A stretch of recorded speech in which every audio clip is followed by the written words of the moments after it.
Manipur Governor Dr. Nazma Heptullah today thanked the state government and all others associated in organizing the Siroi Lily Festival 2019 for the endeavor and commitment to celebrate this rare flower and make the people aware of our environment and the need for its protection.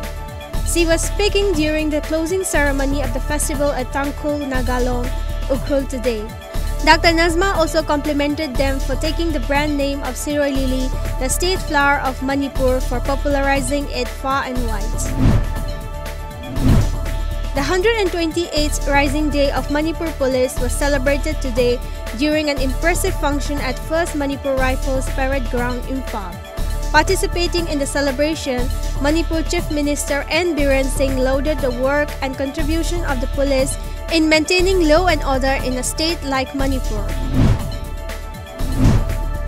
A 3-day festival of literature, dance and music was kicked off today at Jawaharlal Nehru Dance Academy, Imphal.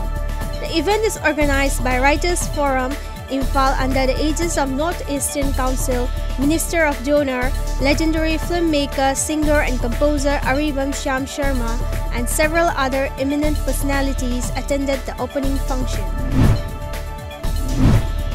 A one-day identification and assessment camp for persons with intellectual disabilities program was today jointly organized by National Institute for the Empowerment of Persons with Intellectual Disabilities, State Commission for Persons with Disabilities, Government of Manipur, Relief Center for the Welfare of Differently Able Persons, Manipur and All Tribal Disabled Union Manipur at Manipur Press Club, Imphal.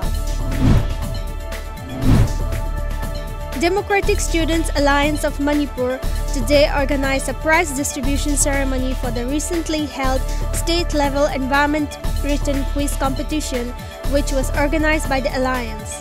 The function was held at Lamjingbatomtv Palace Compound, Imphal. Chairman of Council of Higher Secondary Education Manipur, Lamaba Mahendra Singh and several others were present during the function.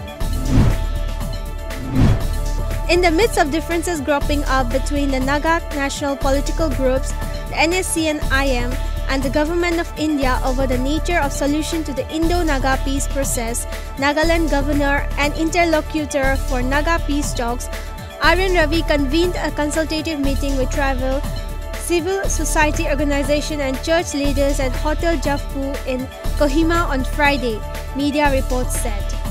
With a 3-month time frame given by the Government of India to conclude the 22-year-old Naga peace process, there appears to be a stalemate over the conclusion of the talks with the NSC and IM, firm on the demand for a separate Naga constitution and flag. In the next 4 weeks, the Supreme Court benches headed by Chief Justice of India, Ranjan Gogoi, are set to write history on how the highest court of the land interprets beliefs and faiths, media reported. The 2 constitution benches shall lay down precedents on matters of religious tenets and practices as they deliver verdicts in the cases of Ayodhya title dispute and Sabarimala temple entry. Truck Owners and Drivers Organization in Mizoram, protesting against the poor condition of the National Highway 306, began an indefinite strike on Thursday. The National Highway 306, earlier known as National Highway 54, connects Kwanpui in Mizoram to Silchar in Assam. The indefinite strike began on Thursday morning at 7 a.m. in which members of the Mizoram Truck Owners Association and the Mizoram Truck Drivers Association took an active part and blocked the highway. 2 blasts rocked a mosque in Afghanistan's Nangarhar province when Friday's prayer was going on and left 62 people killed and over 50 others injured, triggered widespread condemnation from across the world, media reports said. The mosque is located in Jodhara area of the province. A state of emergency has been declared in the Chilean capital Santiago after protests sparked by increased metro tickets prices turned violent. Protesters, many of them high school and university students, jumped turnstiles, attacked several underground stations, started fires and blocked traffic, leaving widespread damage across the city and thousands of commuters without transport, media reported. The Indian Super League 2019-2020 will kick off with a gala opening ceremony, including performances by Bollywood actors Tiger Shroff and Disha Patani at the Jawaharlal Nehru Stadium in Kochi tomorrow. As per media reports, two-time champions ATK will take on old rivals Kerala Blasters Football Club in the opening game of the 6th season.